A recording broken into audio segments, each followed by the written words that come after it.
Joining me now, a friend of mine, and I've had the pleasure of being out there with him in Nevada. Had a lot of fun out there in Nevada. Beautiful, beautiful state. He is the former AG of Nevada. He's also a retired naval officer and an Iraq veteran. He also advised during the Trump administration, and he was there when all the questions with voting were circling and people were pointing out the inaccuracies and everything else. Adam Laxalt from the beautiful state of Nevada. Sir, good to see you. Thank you so much for joining us. You were the first person that I wanted to bring on because I've been listening to stuff, criticisms about the way the administration's handling the border, and then a really interesting story, two back-to-back stories. I was reading about what's happening in Nevada. This is a state that was red, then it went blue, and now it looks like the pendulum is swinging back the other way towards common sense, towards red again. The numbers coming out of Nevada, this is one of the most hotly contested, because I need to add, too, that Mr. Laxalt is also a Senate candidate, and I think he's really the only choice that people need to go with. But Nevada, the numbers are coming out. I don't know how Democrats are going to survive, not just in Nevada, but in midterms as well. We could very well be on our way to taking back Congress. I wanted to get your thoughts on what do you attribute to this massive change in your state now? Yeah, look, there's no question there's an absolute earthquake happening in our state. And of all publications, the New Yorker magazine wrote this piece last night that dovetail on the Washington Post, the New York Times, Meet the Press this weekend, that there is an unbelievable shift happening on the ground here. And as I like to say, it shouldn't surprise anyone. My opponent, Catherine Cortez Masto, has been a reliable leftist vote. She stood with these open border policies that have devastated our state, increased human trafficking, drug trafficking. They've obviously just hurt our communities in general. We know that crime has gone up. Her support of the BLM movement and the George Floyd national bills out of Congress. All these things are repelling voters, and most specifically, the Hispanic community has woken up and said, all these lies the Democrat Party have been telling us the last few years, they're just simply not true. And they know they want a piece of the American dream here. They want safe communities. They want kids to be able to be free and go to their schools and not be locked down. So they got such a heavy dose of leftism over the last few years.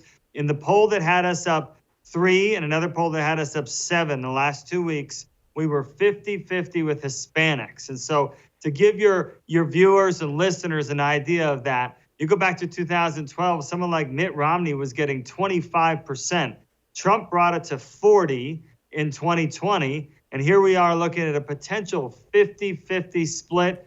And it is making a huge difference on our ability to transform the state back to the right.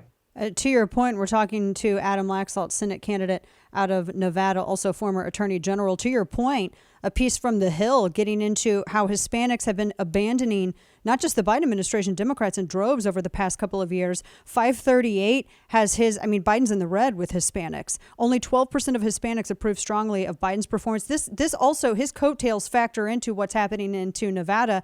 You mentioned your opponent as well.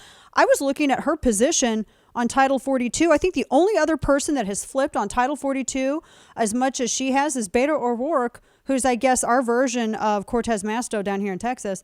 I think that those two are kind of neck and neck for waffling on Title 42. I don't even know actually what her latest position is. It could change with the wind.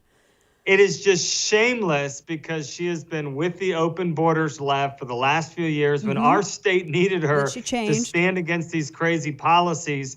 And it's kind of like what's happened with COVID and the mask mandates. You know, the science didn't change on the border. The politics changed. Right. And so she woke up and she said, dear God, I'm hemorrhaging voters. No one supports these policies to make our state less safe. So now suddenly she's concerned about Title 42. Well, let me tell you, Dana, she's on the record just a year ago saying that we have to get rid of it and that it's offensive and all these things that you'd expect out of the left. And so it's a pure craven political calculation.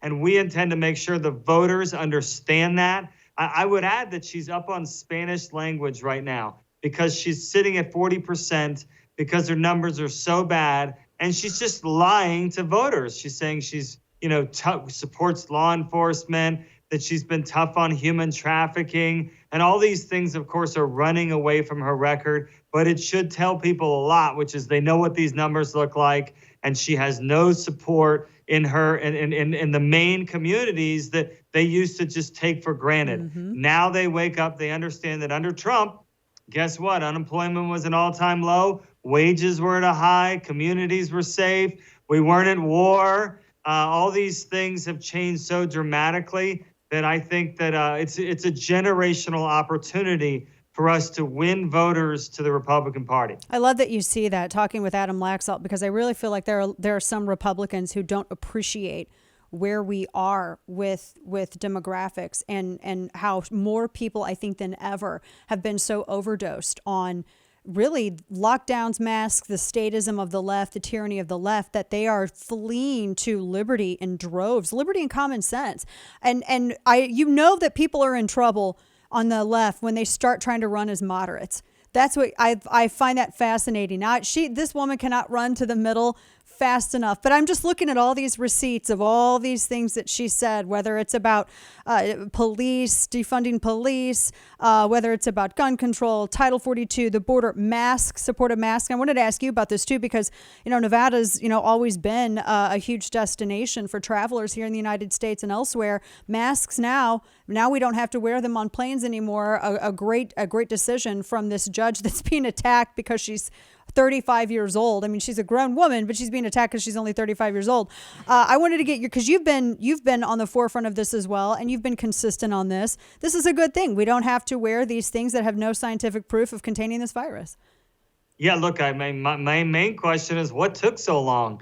There's no question that Congress never delegated this authority for the CDC to do mask mandates all these years. If Congress wanted to do this, they needed to go pass a bill. Obviously, there wouldn't have been support. But, when you see people cheering in airplanes and people super excited, it tells you everything. And in my state, I went on Tucker Carlson the night that our governor lifted these mask mandates. And it was a great opportunity to point out that every single county was still in the red on transmission. There was more transmission that day than when masks were put in.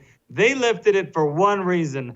The people were fed up and the politics changed. And so Masto, my opponent, dutifully said, well, it looks like the science is better now, and I support lifting these mandates. And they just lie. I don't know what else to say. They say whatever it takes to stay on the right side of these issues. But again, the liberty movement that you're talking about is so massive. Even age 18 to 39 in a Las Vegas poll showed that it was under 30% for Catherine Cortez Masto. And look, we don't know exactly why, but we can guess. They saw the last few years and said, what in the world is going on? Why are these people telling us how to live our lives?